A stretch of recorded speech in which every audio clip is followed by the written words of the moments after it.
तो उन्होंने एक स्टूडेंट का प्रोटेस्ट था झारखंड में, वहां आए, मीडिया के सामने अपनी बातों को रखा, मीडिया में कवरेज मिला, तो पूरे राज्य में हमारे विचारों को सर्कुलेट किया गया। उसके बाद से हर एक पंचायत वाइज, प्रखंड वाइज सभाएं होने लगी और लोग हमारा डिमांड करने लगे, हमें सुनने लगे, और कभी कभी 2 बजे रात तक, 4 बजे रात तक लोग सुनने लगे। तो फाइनली लगभग 1 साल पहले 18 जून को हम लोगों ने डिसाइड किया था कि हम लोग चुनाव लड़ेंगे, और चुनाव लड़ेंगे। हम लोगों ने उसके बाद 6 महीने बाद अपने पार्टी को रजिस्टर के लिए आवेदन दिया, लेकिन अभी तक हमारी पार्टी का रजिस्ट्रेशन भी नहीं हुआ। और बकायदा हम लोग 1 साल के कम समय में चुनाव लड़े और बहुत दमदार तरीके से चुनाव लड़े, और झारखंड के हिस्ट्री में फर्स्ट टाइम कोई इंडिपेंडेंट कैंडिडेट 27% मतलब वोट लेके आया है। 3.5 लाख वोट लेके हम अकेले हैं जिस लोकसभा चुनाव से हम लड़े थे, और कुल मिलाकर हम लोग 8 प्रत्याशी दिए थे, और लगभग हमारे 6 प्रत्याशी तीसरे पायदान पर रहे हैं। तो इसका मतलब है कि मैं भारत की तो नहीं कह सकता, लेकिन झारखंड के परिप्रेक्ष्य में कह सकता हूं कि झारखंड बदलाव चाहती है, और नो डाउट बदलाव होना चाहिए, क्योंकि झारखंड जिस पृष्ठभूमि से आती है, झारखंड उसके नाम में ही छुपा है। झाड़ यानी जंगल होता है, खंड यानी जमीन होता है, और आज हमारा दोनों चीज संकट में है। जंगल की बात करने वाला कोई नहीं है। उदाहरण के लिए आप देख सकते हैं आज हंसदेव जंगल की क्या कहानी है। आज दिल्ली का टेम्परेचर हम लोग 45 पा रहे हैं, 46 पा रहे हैं, बिल्कुल अपने मतलब अपोजिट पा रहे हैं। झारखंड का वातावरण से जब दिल्ली में हम लोग कदम रखे तो बिल्कुल असहनीय लगा, और हम लोग को लगा भी नहीं कि 2 मिनट यहाँ ठहर पाएंगे। तो कह रहे हैं कि जो झारखंड का इशू है उसके नाम में छुपा है, और लगातार उन इशुओं पर हम लोग लड़े, उन इशुओं पर हम लोग बात किए, तभी जाकर जनता ने हमें आशीर्वाद दिया। नहीं तो उन पार्टियों से चुनाव लड़ना जो पार्टियां 40 साल पुरानी है, जो पार्टियां 50 साल पुरानी है, जिनका बूथ स्तर में कार्यकर्ता है, जिनके पास धनबल है, उनसे टकरा पाना पॉसिबल नहीं था। तो मेरे कहने का मतलब है आज भी अगर आप, क्योंकि बहुत सारे लोग कहते हैं कि कई साल लगते हैं राजनीति में आने के लिए, सालों लगते हैं, जूते घिस जाते हैं, माने बाल सफेद हो जाते हैं, इस मिथ्या को तो झारखंड हमने तोड़ दिया है कि मात्र साल भर के अंतराल में हम लोग 3.5 लाख वोट लेकर आए हैं। और बस अगर हमारे पास एक बेहतर टीम होती तो पहला ही चुनाव हम जीत जाते। ज्यादा अंतर नहीं था, जो जीते वो 4.5 लाख लाए, जो सेकंड में आए वो 3,70,000 लाए, इंडिया गठबंधन वाले, और हमसे मात्र 20,000 कम मेरा वोट था। तो इस चीज को तो हमने झारखंड में मतलब एकदम क्लियर कट उत्तर दे दिया है कि समय और साल मायने नहीं रखता है, आपकी आइडियोलॉजी मायने रखती है। और हमारी आइडियोलॉजी स्पष्ट थी, हमने स्पष्ट कहा था चुनाव में कि आप जितने भी लीडर्स हैं, क्योंकि सबसे महत्वपूर्ण जो चीज आती है वो इकोनॉमी की आती है। आज हम यहाँ बैठे हैं, चाहे जिनका जो भी डिपार्टमेंट है, हम लोग कोई साधु संत सन्यासी है नहीं, पीर फकीर है नहीं, हम एक सामाजिक जीवन को जीने वाले हैं, गृहस्थ जीवन को जीने वाले लोग हैं। यानी हमारा सबसे जो महत्वपूर्ण विषय होगा इकोनॉमी होगा, हमारी संपत्ति होगी। तो मैंने वही जनता से कहा कि जिन नेताओं को आप चुनकर भेजते हैं, आप उनकी संपत्ति के बारे में पता करें। आज किसी का दिल्ली में, किसी का रांची में, किसी का विदेशों के कंपनियों से टाइप है।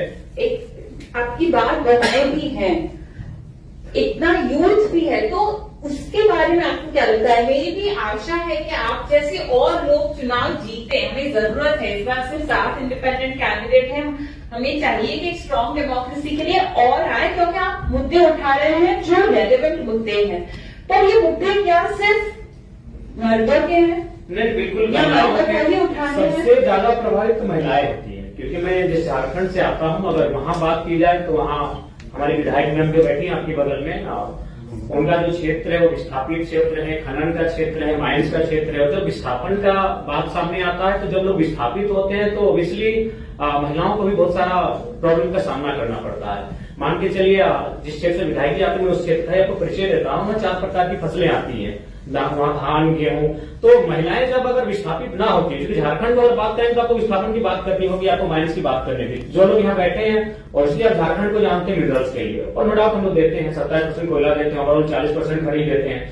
तो अगर हम विस्थापन जब ना होता है तो उस समय महिलाओं की भागीदारी होती है, खेती के माध्यम से हो, साग सब्जी के माध्यम से हो, यानी महिलाओं की परस्पर भागीदारी होती है। अगर पुरुष खेत को जोतने का काम करते हैं तो महिलाएं वहां धान उगाने का काम करती है, उसको रोपने का काम करती है, और फिर महिलाएं जब धान को काटती है तो पुरुष को खेत कर लेकर आते हैं, यानी 50-50% होता है। जब खेत हमारे पास होते हैं तो हमारे पास जो महिलाओं की भागीदारी होती है 50% होती है। लेकिन जब उस क्षेत्र से हम विस्थापित कर जाते हैं, वो क्षेत्र जब गवर्नमेंट किसी परियोजना के लिए ले लेती है तो महिलाएं शून्य हो जाती है, उनके हाथ कट जाते हैं।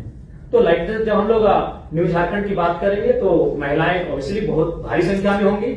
और इस चुनाव में हमारे पास जो मेरा वोट बैंक रहा 3.5 लाख, उसमें अगर रेशियो भी देखा जाए तो 60% यूथ थे, बाकी 40% महिलाएं थी।